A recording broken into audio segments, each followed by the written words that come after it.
Hai sobat semua, apa kabar? Baik kan? Semoga kalian semua sehat selalu, bahagia selalu dan banyak rezeki. Kali ini Mimin mau melanjutkan cerita dari novel Menantu yang Diremehkan. Semoga cerita ini bisa menghibur kalian semua ya, dan bisa menemani hari-hari kalian semua. Oh iya, jangan lupa bantu like dan komen ya biar Mimin tambah semangat uploadnya. Kalau begitu yuk langsung saja ke ceritanya, cekidot.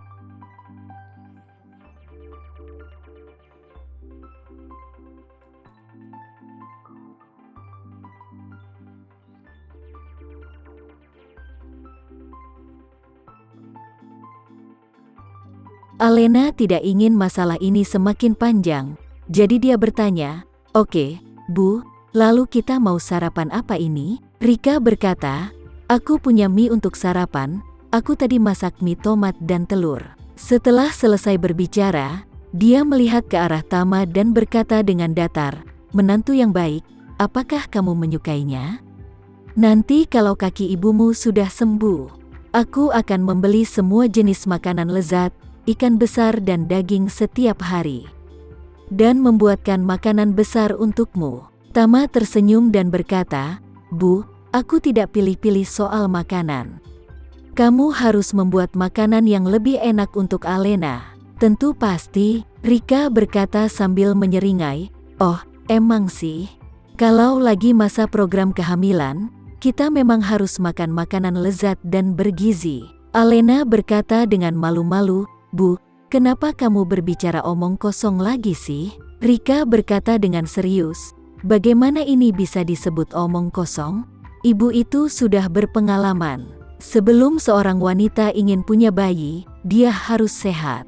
Jangan seperti ibumu. Ibu stres selama kehamilanmu." Tama merasa malu ketika mendengarnya, dan berpikir, jelas sekali kamu memanfaatkan Chandra yang sedang mabuk dan berinisiatif untuk menjalin hubungan dengannya. Kok bisa-bisanya ngomong gitu? Alena tidak ingin terus mendiskusikan topik ini dengan ibunya saat ini, dan dia berkata, "Ngomong-ngomong, Bu, Nanda akan datang bersama sepupunya untuk sekedar mampir. Jadi ibu, tolong berhenti omong kosong lagi ya." Rika bertanya dengan heran, "Nanda akan datang?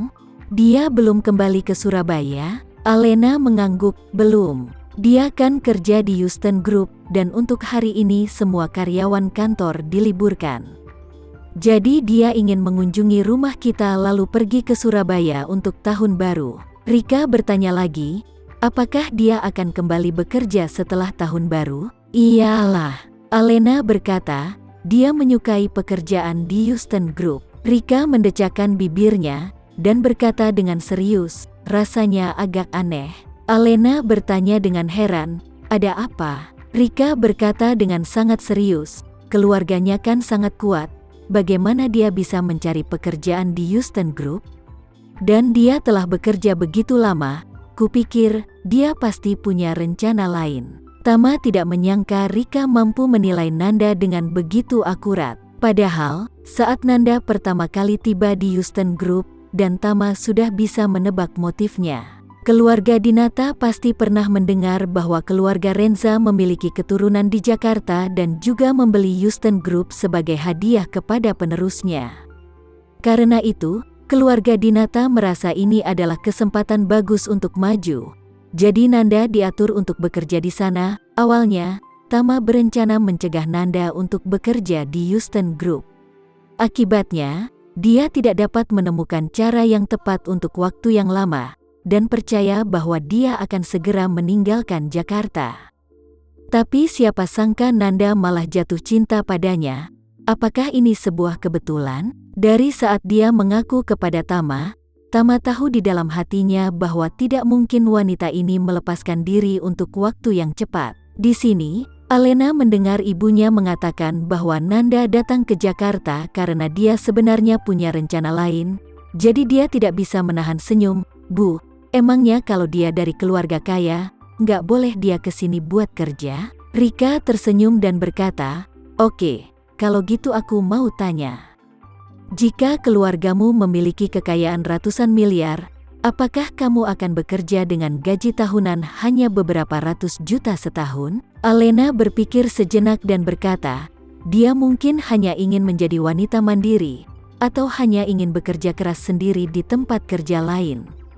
Dan dia hanya ingin mengikuti kata hatinya mungkin. Kata hati. Rika melambaikan tangannya dan berkata dengan sungguh-sungguh, "Oh putriku, kamu tidak mengerti.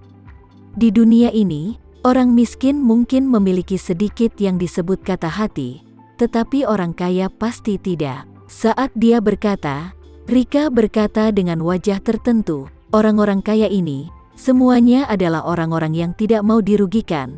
Semua energi mereka difokuskan untuk menghasilkan uang. Mereka akan bekerja keras untuk menambah kekayaannya.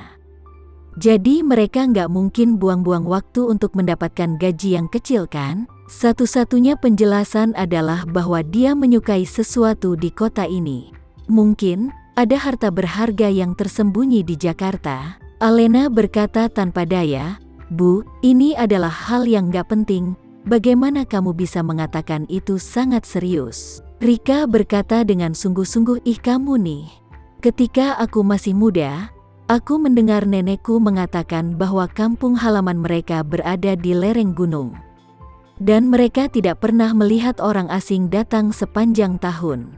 Bahkan orang kaya nggak akan pernah berkunjung ke sana. Tapi beberapa tahun kemudian, di sana banyak orang kaya yang datang untuk menyumbangkan uang dan membangun kuil. Dia mengatakan bahwa di sana ada kekuatan dewa yang sangat efektif. Orang-orang di pegunungan sangat bingung, berpikir mereka belum pernah mendengar dewa yang sangat manjur di sini.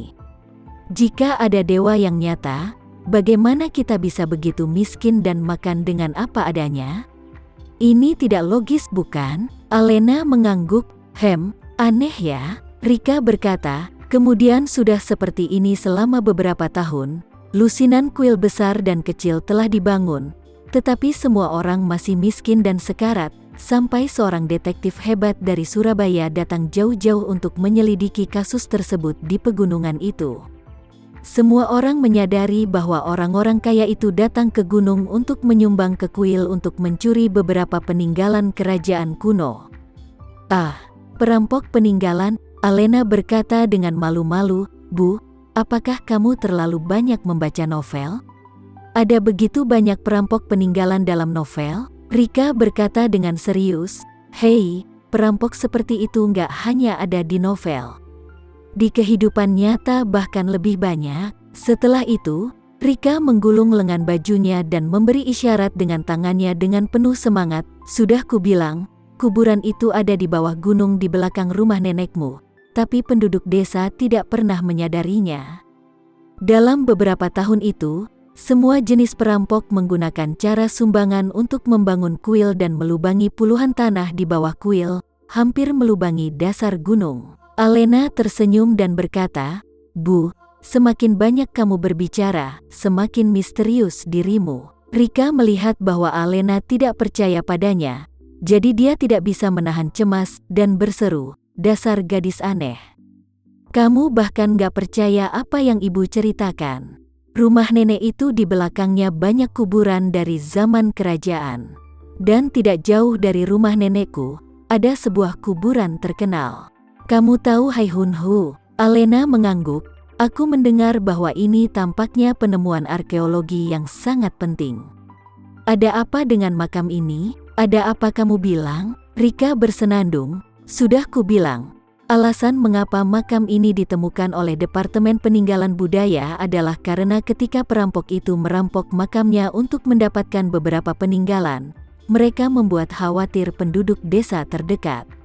Setelah penduduk desa menelepon polisi, bagian dari Departemen Peninggalan Budaya mengetahui bahwa ada kuburan besar di sana, dan makam istri Haihunhu juga ada di sana. Dan itu telah dicuri oleh perampok sejak lama. Dikatakan bahwa ada lusinan lubang yang dibuat dari segala arah." Alena tercengang saat mendengar. Apakah perampok ini benar-benar kuat? Rika sedikit cemas dan berkata, "Jika kamu tidak percaya, cari di Google aja." Tama di samping mengangguk setuju. "Istriku, kamu memang sedikit tidak peduli tentang masalah ini. Sebenarnya, ada banyak perampok yang sangat kuat di masyarakat. Perampok makam yang kamu baca di novel sebenarnya terlalu banyak di kehidupan nyata. Percaya padaku. Tanyakan pada ayahmu, setiap tahun di lingkaran antik, banyak peninggalan budaya yang digali dan diperdagangkan secara pribadi di bawahnya. Terus terang, itu adalah barang yang dicuri oleh perampok makam. Setelah berbicara, Tama berkata lagi, 12 atau 20 tahun yang lalu, kasus pencurian Cordyceps sinensis terjadi di ibu kota provinsi di Jawa Tengah.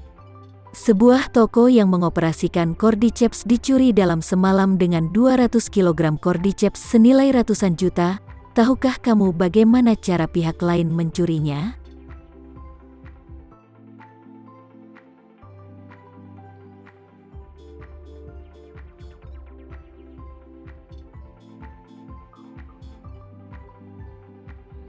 Sekian dulu ya cerita kali ini, kita lanjutkan lagi ceritanya di lain waktu.